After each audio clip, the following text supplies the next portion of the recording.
This is Jonathan Bam Rivers, and I want to welcome you into my grind session. This is my grind session.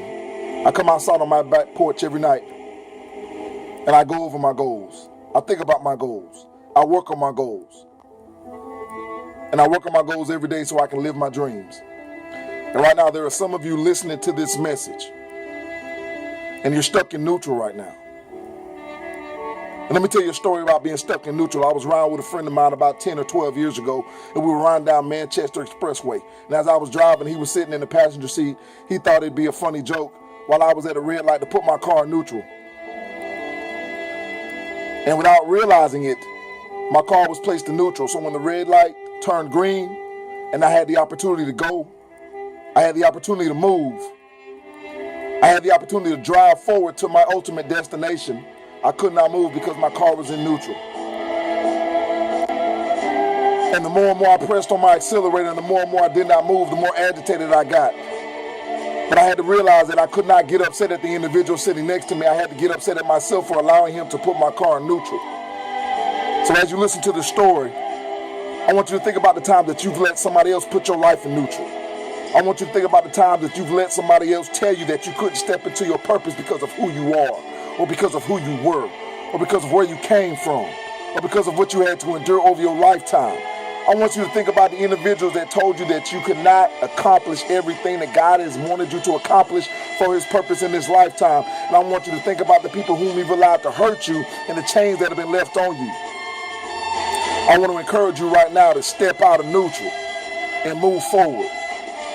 I want you to do everything that you've been called to do because there's greatness inside of you. And in order to get to that greatness, what you have to do is believe in yourself. No matter what anybody else says, no matter what anybody else thinks about you, it does not matter, because what they think about you, it does not have to be your reality. You have the opportunity, the mindset, and the power to create your reality. I'm sitting here just telling you because as a speaker, this is my dream. I watched Kevin Hart sell out Madison Square Garden.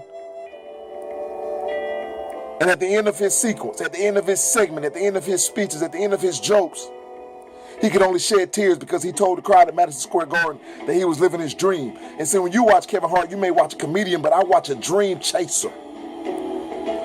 I watch a man who told everybody that everybody looks at me right now as the hottest comedian in the game, but they didn't see the 15 years of no that I had to endure to get here.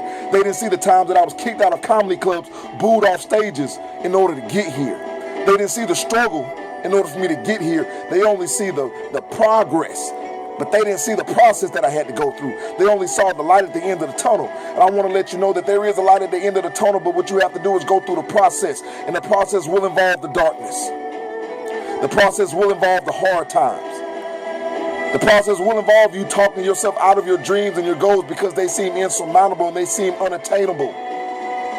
I just want to let you know that Les Brown, one of my favorite motivational speakers, once said that it is not individuals that are unsuccessful because they aim too high and they miss. Individuals are unsuccessful because they aim too low and they hit. Don't spend another day of your life aiming low just so you can hit your goals. I want you to put your goals on top of the highest mountain. And as you reach those goals and as you get closer to those goals, I want you to keep elevating those goals so you'll never stop moving. I want you to realize that an idea without action is simply a dream. It is simply a thought. It is simply an opportunity that you have laid out for yourself that you have not yet taken advantage of. But an idea with action can be a dream come true. You can have all your dreams come true if you simply believe in yourself and if you simply starve all of the negative opportunities that come about, all of the negative speech that comes about. And I don't want you to be afraid to be great. Because our greatest fear is not that we are inadequate, but is that we are powerful beyond measure. It is our light, not our darkness, that frightens us. But you playing small, you trying to be insignificant, you trying to be less of who you are simply to make somebody else feel comfortable, simply not to ruffle any feathers, to not put yourself out there as a leader, as a game changer, as a world changer, as a world beater. It's not significant to anybody. But when you become that light, when you become that individual that shines brighter than any darkness that you could ever imagine, when you become that individual that helps other people towards their goals, you unconsciously give people permission to shine too. And I know you've been through a lot in life. I told you I've dealt with abuse, sexual abuse as a child. I was abandoned by my father as a child. And if I looked at those situations every day in my life, I could look at myself as a victim. And doing that would keep me in neutral.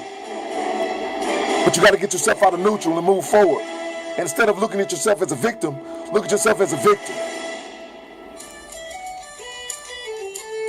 And I want to tell you that story about Pinocchio. You remember that story about Pinocchio, the puppet that became a real boy. And why was he so excited? Because for the majority of his life, he lived his life with strings. I remember helping a friend of mine with some marketing publications with a club, trying to market a club because he said, Bam, you'd be good at this. And then I remember becoming a teacher because my mother told me, Bam, Jonathan, you'd be a great teacher. You need to be a teacher. And I remember doing so many things in life that other people wanted me to do. And I was listening to everybody else's opinions. I was listening to everybody else's words. I was listening to everybody else's ambitions about myself, but I never listened to my own ambitions. I never listened to my own conscience. I never listened to my own mind. I never listened to my own Jiminy Cricket that was on my shoulder telling me you were born to be great. You were born to excel. You were born to do things that nobody could ever imagine. So as I turned 34, and as I came off the hinges of being let go at a previous job where I worked for 6 years, where I received so many accolades and so many accomplishments, where I was sent to different cities for training because I accomplished so many things. And as I'd helped change so many people's lives, I was realizing I wasn't changing my own life. And then as I worked to get a job in corporate America like I had always had, and as I applied for 40 jobs with a master's degree, and as I sat back and read rejection after rejection after rejection, I finally came to the realization that people were not telling me no to their jobs. Because I received so many responses that said, thank you for applying, but you're simply not what we're looking for. We're going to go look for somebody else who more closely fits what we're looking for. And see, I had to then look myself in the mirror and tell myself that I wasn't being told no to them. I was being told yes to my greatness. So every rejection I got excited me a little bit more because it pushed me towards my goals. And what I had to end up doing is I had to break the crutch of security in corporate America. I had to break the crutch of somebody else paying me to take care of my family. I had to break the crutch of living under somebody else's umbrella and living up to somebody else's expectations. And as Pinocchio changed from a puppet with all those strings attached to him, and everybody telling him what he should be doing, how he should move, how he should think, how he should walk, I started to cut the strings on my life. I started to look my ambition in the eye and said, I'm coming for you. I started to look my goals in the eye and said, I'm coming for you. And as a result of that, I've been able to co-host a college football show for the past 3 years. I've been able to start my own organization, Believe and Motivate. I've been able to host my own programs called A Greater You. I've been able to host events here in Columbus, Georgia called Image, Imagine Making a Guy Empowered. I've been able to become a columnist for the Courier and writing Extraordinary Intentions. I've been able to build my own website. I've been able to become a motivational speaker and help change the lives of others. And I'm able to change the lives of others because I was able to change my life first. I've been able to stay faithful, and I have to keep staying faithful because I have to seek first the kingdom of God and his righteousness. And I know that all these things will be added unto me. So right now, whatever time that you have let somebody put you in neutral, I want you to shift gears and move forward. The time that you've allowed somebody to pull your strings and make you a puppet in this world and not allow you to be the real person you were meant to be, I want you to cut those strings. I want you to remember that everything that you want is in front of you if you just keep working. Because when you start working towards your goals, it is never a good time to stop. And as you sit here right now in your life, wherever you are, and as you look at that bridge that is the connector from where you are to where you want to be, I want you to start running. I don't care if you don't see the next step. Remember, Martin Luther King Jr. said that you have to sometimes make the first step and take that first step even if you can't see the first step. Even if you can't see where you're going. Even if you can't see where life will take you, you've got to move on your goals. Will life be hard? Yes. Will reaching your goals take time? Yes. Will you endure hardships? Yes. Will adversity come? Yes. But you have to stop looking at adversity as a brick and you have to look at it for the gem that it is. Because adversity can make diamonds. It doesn't have to burst pipes. And you are that diamond in the rough. You are that individual that can be great. But most importantly, you're that individual that can make other people great along the way.